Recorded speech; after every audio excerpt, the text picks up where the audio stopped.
Have you ever wondered what happens when power falls into the wrong hands? What happens when a leader meant to guide a nation instead leads them down a path of darkness? Let's travel back in time to ancient Israel, to a story of a king, a queen, and a clash that would define a generation. This is the story of King Ahab. He ruled over the northern kingdom of Israel, but his heart wasn't fully devoted to God. Instead of leading his people in righteousness, he made a choice that would change everything. He married Jezebel, a princess from Sidon. Now, this wasn't just any political alliance. Jezebel brought with her the worship of a false god named Baal, and she was determined to make it the official religion of Israel. Imagine this, a queen who systematically began to dismantle the faith of a nation.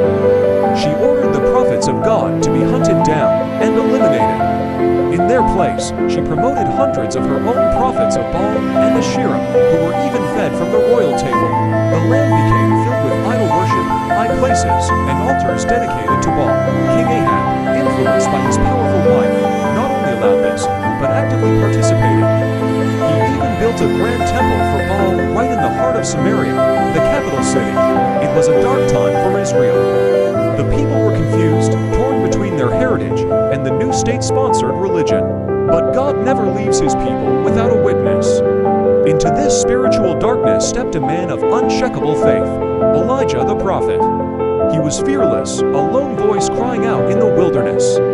He boldly confronted King Ahab, declaring, "As the Lord, the God of Israel, lives, whom I serve, there will be neither dew nor rain in the next few years, except at my word." Just like that, a severe drought and famine gripped the land, a direct challenge to Baal, who was supposedly the god of rain and fertility.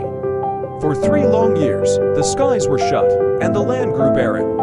The tension reached its breaking point on Mount Carmel. Elijah challenged Ahab to a dramatic showdown. "Gather all of Israel," he said, "and the 450 prophets of Baal and the 400 prophets of Asherah who eat at Jezebel's table."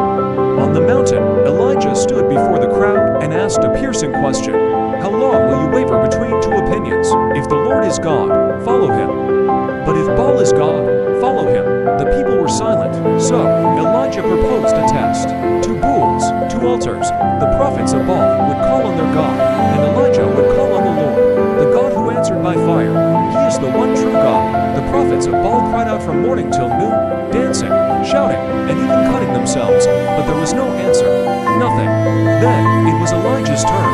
He repaired the Lord's altar, placed the wood and the sacrifice, and then did something astonishing.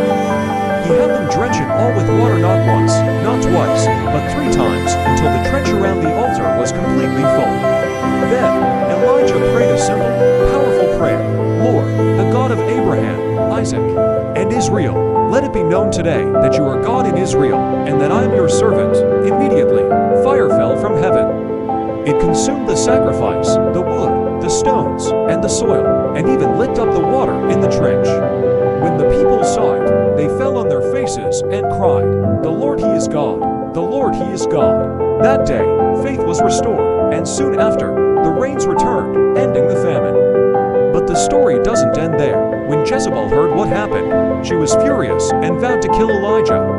Later, her wickedness peaked when she orchestrated the murder of an innocent man named Naboth, just so Ahab could take his vineyard. For their continuous and unrepentant evil, God pronounced judgment on both Ahab and Jezebel, and their end was as tragic as their reign was corrupt. This story shows us the destructive power of compromising our faith and the incredible courage that comes from standing firm for God. Like Elijah, we might feel like we're the only ones, but God is always with us.